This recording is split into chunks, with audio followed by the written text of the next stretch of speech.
Set Plus TV, safety for all. السلام علیکم ورحمۃ اللہ وبرکاتہ. الحمدللہ رب العالمین والصلاة والسلام علی سید الانبیاء والمرسلین. اما بعد، معزز حاضرین، آپ تمام کا استقبال ہے محفل ایمان میں. یا ایھا الذین آمنوا قرآن مجید میں مصحف کی ترتیب کے اعتبار سے دوسری مرتبہ ذکر کیا گیا ہے سورہ بقرہ آیت نمبر 153 میں. اللہ تبارک و تعالیٰ کا فرمان ہے، یا ایھا الذین آمنوا استعینوا بالصبر والصلاۃ ان اللہ مع الصابرین، کہ ایمان والوں تم مدد طلب کرو صبر اور نماز کے ذریعے، یقیناً اللہ تبارک و تعالی صبر کرنے والوں کے ساتھ ہے. اللہ رب العالمین نے اس آیت مبارکہ میں مدد طلب کرنے کا حکم دیا ہے. انسان عاجز ہے، بے بس ہے، اللہ کی مدد کے بغیر وہ کچھ نہیں کر سکتا ہے. تو حکم ہوا کہ استعینوا، تم مدد طلب کرو. استعانہ کہتے ہیں طلب العونی، مدد طلب کرنا. مدد کس سے طلب کریں گے؟ مدد صرف اور صرف اللہ رب العالمین سے طلب کریں گے، کہ اللہ رب العالمین کے علاوہ کسی اور سے مدد طلب کرنا جائز نہیں. تو یاد رہیں، اس کو سمجھنے کے لیے تھوڑی سی تفصیل میں ہم جاتے ہیں.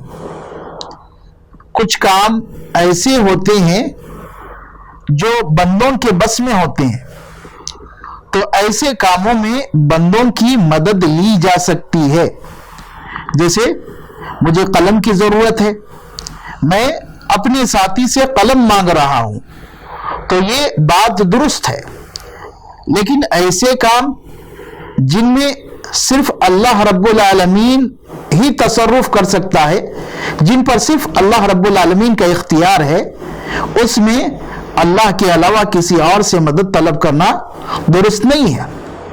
جیسے انسان پر مشکلات آ رہی ہے اور مشکلات دور کرنے کے لیے اللہ سے ہی دعا کرنا چاہیے، اللہ سے ہی مدد طلب کرنا چاہیے. اور اگر کوئی یہ سمجھے کہ اللہ کے علاوہ کوئی اور مشکل کشا ہے، تو اس کا یہ باطل عقیدہ ہے. اللہ تبارک و تعالی ارشاد فرماتا ہے، وَإِن يَمْسَسْكَ اللَّهُ بِضُرٍّ فَلَا كَاشِفَ لَهُ إِلَّا هُوَ، اگر تمہیں کوئی تکلیف اور مصیبت پہنچ جائے تو اللہ رب العالمین کے علاوہ اس کو دور کرنے والا کوئی نہیں. تو مشکل کشا، مصیبتوں کو ٹالنے والا، انسان کو پریشانیوں سے بچانے والا صرف اور صرف اللہ رب العالمین ہے. ایسا کام جس میں اللہ رب العالمین ہی تصرف کر سکتا ہے، وہی اختیار رکھتا ہے. جیسے اولاد کا دینا، کوئی یہ سمجھے کہ اللہ کے علاوہ کسی اور کے در پر جائیں گے، وہاں جا کر منت مانگیں گے، نذرانہ چڑھائیں گے، نظر مانیں گے تو ہماری پریشانی دور ہوگی، ہمیں اولاد ملے گی. یاد رکھیں، اس طرح کرنا شرک ہے، کیونکہ یہ ایسا کام ہے جس پر اللہ رب العالمین کے علاوہ کسی اور کا اختیار نہیں ہے. اللہ رب العالمین ارشاد فرماتا ہے، یَهَبُ لِمَن یَشَاءُ إِنَاثًا وَیَهَبُ لِمَن یَشَاءُ الذُّکُورَ، کہ اللہ تبارک و تعالی جسے چاہے اور بیٹیاں ہی بیٹیاں دیتا ہے، عورتیں ہی عورتیں، بیٹیاں ہی بیٹیاں دیتا ہے. اور اللہ رب العالمین جسے چاہے نر اولاد، بیٹے ہی بیٹے دیتا ہے. اور پھر جسے چاہے اللہ تبارک و تعالیٰ بیٹے اور بیٹیاں دونوں دیتا ہے. اس کے بعد اللہ تعالیٰ فرماتا ہے، وَيَجْعَلُ مَن يَشَاءُ عَقِيمًا، اللہ تبارک و تعالیٰ جسے چاہے بے اولاد بانجھ بنا دیتا ہے. اولاد دینا یہ اللہ رب العالمین کے اختیار میں ہے، اس کے علاوہ کائنات میں کوئی بھی اولاد دینے پر اختیار نہیں رکھتا. اس لیے یہ اولاد کا مانگنا صرف اور صرف اللہ رب العالمین سے ہونا چاہیے، اللہ رب العالمین کے علاوہ کسی اور سے نہیں۔ ہم نماز میں اللہ رب العالمین کے سامنے یہ اقرار کرتے ہیں ایاک نعبد و ایاک نستعین کہ پروردگار ہم تیری ہی عبادت کرتے ہیں اور تجھ سے ہی مدد چاہتے ہیں۔ یاد رکھیں اللہ تبارک و تعالیٰ نے استعانت کو، مدد طلب کرنے کو یہاں پر عبادت کے ساتھ ذکر کیا، جس سے یہ سمجھ میں آتا ہے کہ استعانت یہ عبادت کا اس سے گہرا تعلق ہے، استعانت کا عبادت سے گہرا تعلق ہے، ایک اہم عبادت ہے وہ بھی۔ اس لیے نبی اکرم صلی اللہ علیہ وسلم فرماتے ہیں اذا سألت فاسأل اللہ واذا استعنت فاستعن باللہ، کہ دیکھو جب تم مدد طلب کرو اللہ سے مدد طلب کرو، مانگنا ہو تو اللہ سے مانگو، استعانت کا معاملہ ہو، مدد طلب کرنا ہو، تب بھی اللہ سے مدد طلب کرو، اللہ کے علاوہ کسی اور سے مدد نہ طلب کرو۔ تو مدد صرف اللہ رب العالمین سے طلب کرنی چاہیے۔ اللہ رب العالمین نے یہاں پر فرمایا بالصبر والصلاۃ، مدد اللہ سے طلب کرنا ہے، کیسے؟ دو کاموں کے ذریعے سے، ایک صبر اور دوسرا نماز۔ صبر اور نماز کے ذریعے مدد طلب کرو۔ اس لیے انسان عاجز و بے بس ہے، اس پر بہت ساری آزمائش آ سکتی ہے، تو ان آزمائشوں میں ثابت قدم رہے، صبر کریں، صبر کا مظاہرہ کریں، اللہ سے مدد طلب کریں۔ بہت سارے لوگ یہ سمجھتے ہیں، اپنے ذہن میں یہ بٹھا لیے ہیں کہ ہم پر کوئی مصیبت، کوئی پریشانی آئی تو ہم اس کو حل کر لیں گے، اللہ کے پاس اگر ہمارا مسئلہ حل نہیں ہو رہا ہے تو کہیں اور سے حل کر لیں گے۔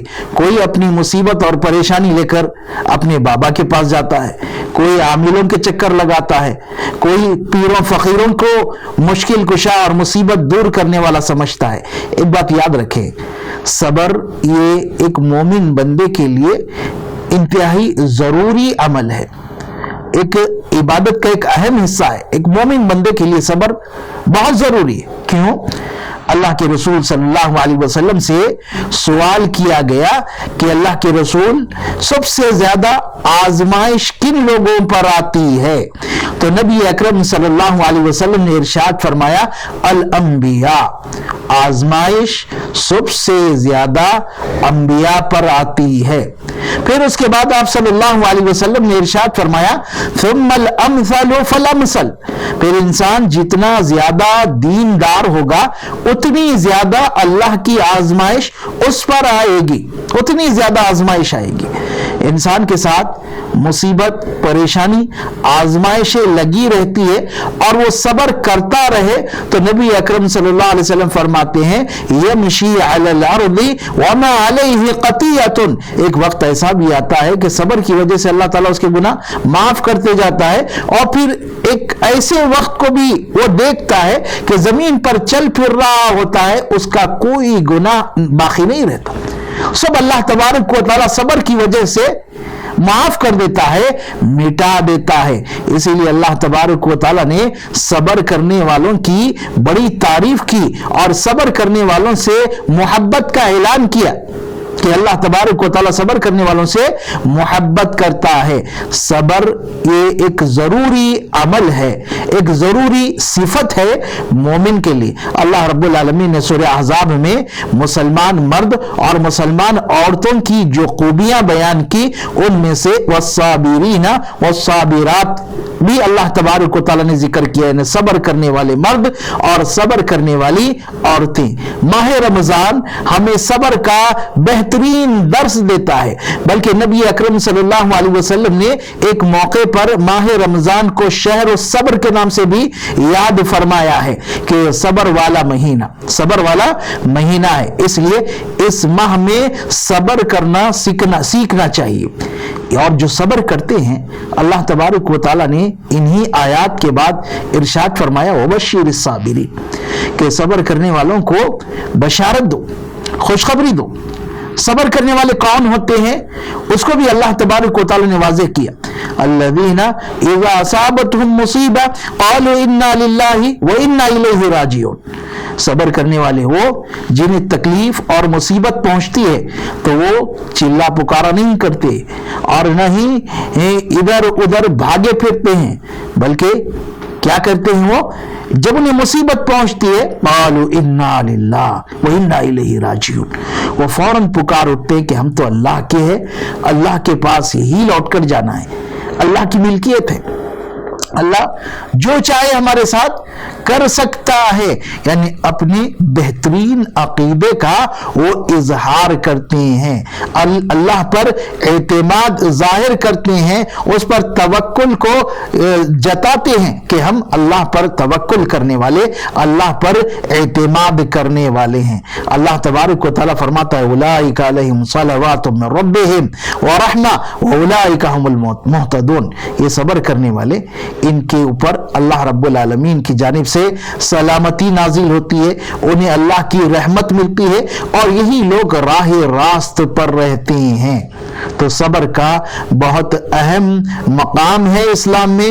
ایک بندے مومن کو صبر کرنے کی عادت ڈالنی چاہیے.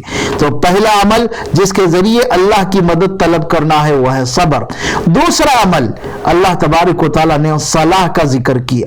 صلاح یعنی نماز کے ذریعے، صبر کے ذریعے اور نماز کے ذریعے اللہ تبارک و تعالیٰ سے مدد طلب کرے، اس لیے کہ نماز وہ عبادت ہے جس سے اللہ تبارک و تعالیٰ بہت خوش ہوتا ہے. بلکہ نبی اکرم صلی اللہ علیہ وسلم فرماتے ہیں کہ بندہ حالت سجدہ میں اللہ رب العالمین سے سب سے زیادہ قریب ہوتا ہے. سجدے کی حالت میں اللہ رب العالمین سے سب سے زیادہ قریب ہوتا ہے. اللہ رب العالمین کے سامنے اپنی پریشانی، اپنی مصیبت کا ذکر کریں تو اللہ تبارک و تعالیٰ ضرور اس کی مدد کرے گا. اسی لیے اللہ تبارک و تعالیٰ ارشاد فرماتا ہے الا بذکر اللہ تطمئن القلوب. یاد رکھو اللہ کے ذکر سے دلوں کو اطمینان ملتا ہے. مفسرین نے یہاں پر ذکر سے مراد نماز لیا ہے. نماز سے دل کو اطمینان ملتا ہے. ایک پریشان حال انسان، ایک ایسا انسان جو تکلیفوں میں پڑا ہوا ہے، اسے نماز کی جانب زیادہ سے زیادہ توجہ دینی چاہیے. نبی اکرم صلی اللہ علیہ وسلم کے سامنے جب کوئی مسئلہ آ جاتا تو آپ فوری نماز کے لیے کھڑے ہو جاتے، فوری نماز کے لیے کھڑے ہو جاتے.